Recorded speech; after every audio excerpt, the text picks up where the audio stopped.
Hello दोस्तों, welcome to my channel value investment finance academy. अगर आपने पहली बार विजिट किया है तो चैनल को ज़रूर सब्सक्राइब कर लेना और बेल आइकन को हिट करके ऑल सेलेक्ट कर लेना ताकि लेटेस्ट फाइनेंस वीडियो का नोटिफिकेशन आपको मिलता रहे। तो आइए दोस्तों, हम चलते हैं अपने मेन टॉपिक की ओर, जनरेटिंग स्टॉक आइडियाज। स्टॉक कैसे खोजें। दोस्तों, ये वीडियो थेराटिकल होने वाला है। इस वीडियो में हम देखेंगे स्टॉक मार्केट में इन्वेस्ट करने से पहले कुछ बातों को ध्यान में रखना जरूरी होता है ताकि आपका वित्तीय जोखिम कम हो और आप लॉन्ग टर्म में अपने इन्वेस्टमेंट को ग्रो कर सको। फाइनेंशियल नॉलेज के लिए ये वीडियो एंड तक जरूर देखें। तो दोस्तों, हम इस वीडियो में जानेंगे कि स्टॉक्स लॉजिकली कैसे खोजते हैं। कोई भी शेयर हम खरीदते हैं तो उसके पीछे कोई लॉजिक होना चाहिए। ऐसे ही जाके किसी भी शेयर में अगर हमने इन्वेस्ट किया तो हमें लॉस हो सकता है। ये किसी भी स्टॉक में इन्वेस्ट करने का फर्स्ट स्टेप होता है। आप इसे आदत बना लीजिए। बहुत सारे रिटेल इन्वेस्टर किसी यूट्यूब वीडियो को देख के या किसी दोस्त के टिप पे या कोई ऐड देखकर स्टॉक में इन्वेस्ट करता है। किसी भी स्टॉक में इन्वेस्ट करने से पहले खुद का रिसर्च जरूर करना चाहिए।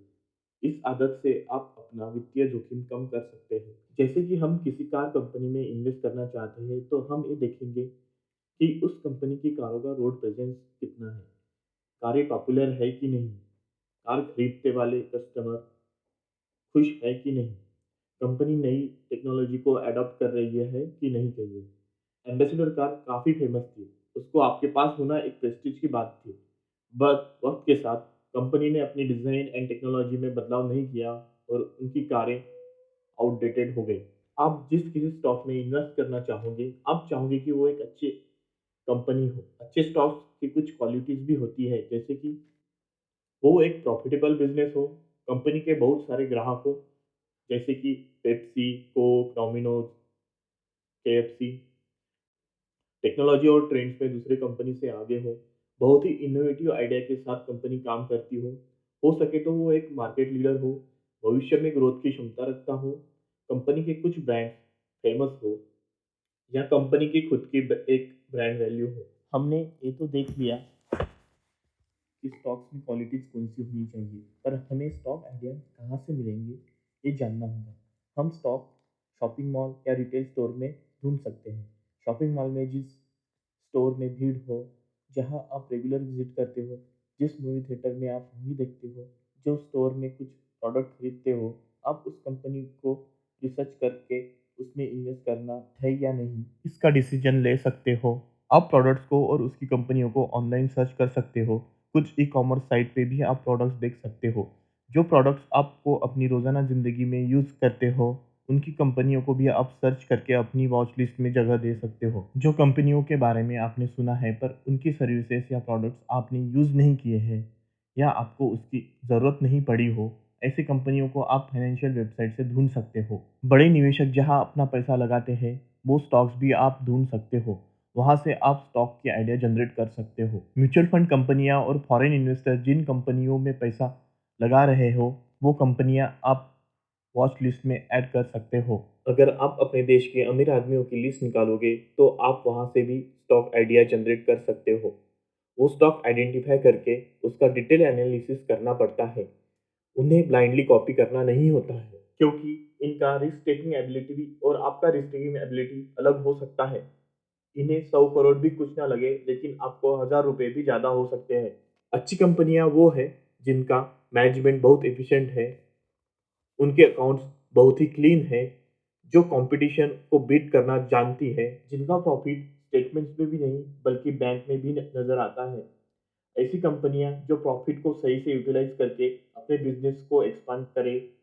कंपनी का बिजनेस आने वाले 10-15 सालों तक ग्रो हो सकता है। जिस कंपनी पर कर्ज कम हो या कंपनी का कर्जा लगातार घट रहा हो, वो कंपनियां भी आप अच्छी कंपनियों की गिनती में कंसीडर कर सकते हो। माना आपने कुछ कंपनियां शॉर्टलिस्ट भी कर ली, उनके फाइनेंशियल भी देख लिए, मगर आपके सामने यह सवाल रहेगा कि आप इन्वेस्ट कौन सी कंपनियों में करें। यहाँ पे रोल आता है सर्कल ऑफ कॉन्फिडेंस का। ये वो फैक्टर है जो डिसाइड करेगा कि आपको इन्वेस्ट किस कंपनी में करना चाहिए, आपके लिए कौन सा सेक्टर या कंपनियां सुटेबल रहेगी। सर्कल ऑफ कॉन्फिडेंस का मतलब सिंपल भाषा में वो जिस बिजनेस के बारे में हमें समझ हो। एज अ बिगिनर हमें अपने सर्कल ऑफ कॉन्फिडेंस में आने वाले बिजनेस में ही निवेश करना चाहिए। अगर हम अपने सर्कल ऑफ कॉन्फिडेंस के बाहर जाकर या जो बिजनेस की हमें समझ नहीं है ऐसे बिजनेस में इन्वेस्ट करते हैं तो हम प्रॉब्लम में आ सकते हैं। सिंपल बात है, जब आप क्या कर रहे हो ये पता नहीं होता तब रिस्क ज़्यादा होती है एज कम्पेयर टू तब जब आपको पता हो कि आप क्या कर रहे हो। सर्कल ऑफ कॉन्फिडेंस जानने से पहले आप अपना सर्कल ऑफ इनकॉम्पिटेंस जान लो। पहले वो बिजनेस जान ले और आप उनसे दूर रहिए। Metal sector, oil industries, sugar industries, real estate जैसे साइक्लिकल बिजनेस मुझे समझ नहीं आते, तो मैं इनमें निवेश नहीं करता। हर एक पर्सन का सर्कल ऑफ कॉन्फिडेंस डिफरेंट हो सकता है। किसी को बैंकिंग सेक्टर इजीली समझ में आता है, तो किसी को डिफिकल्ट लगता है। किसी को फार्मा सेक्टर समझ में आता है, तो किसी को नहीं। यूजुअली आप जिस सेक्टर में काम करते हो, जैसे कि आपकी कंपनी और उसके क्लाइंट्स, आप जिस प्रोडक्ट में या सर्विसेज में आपका पैसा खर्च करते हो, ऐसी कंपनी है। आपकी हॉबीज, इंटरेस्ट और पैशन ऐसे सेक्टर को आप बेटर समझ सकते हो। रीडिंग एंड लर्निंग से आप अपना सर्कल ऑफ कॉन्फिडेंस बढ़ा कर सकते हो। रीडिंग से आप कई सारी नई बातें सीख सकते हो। आप अलग अलग बिजनेस के बारे में जान सकते हो। याद रखिए, लर्निंग एक लाइफ लॉन्ग प्रोसेस है। इस वीडियो में डिस्कस की गई बातों पे स्टॉक मार्केट में इन्वेस्ट करने से पहले अमल करते हो तो आप मार्केट में अच्छे स्टॉक चुन सकते हो और लॉन्ग टर्म में अच्छा पैसा बना सकोगे। दोस्तों, ये वीडियो अच्छा लगा तो लाइक करके कमेंट जरूर कर देना और अपने दोस्तों और फैमिली के साथ शेयर जरूर कर देना। अगर चैनल को अभी तक सब्सक्राइब नहीं किया है तो सब्सक्राइब जरूर कर लेना। Good bye, happy investing.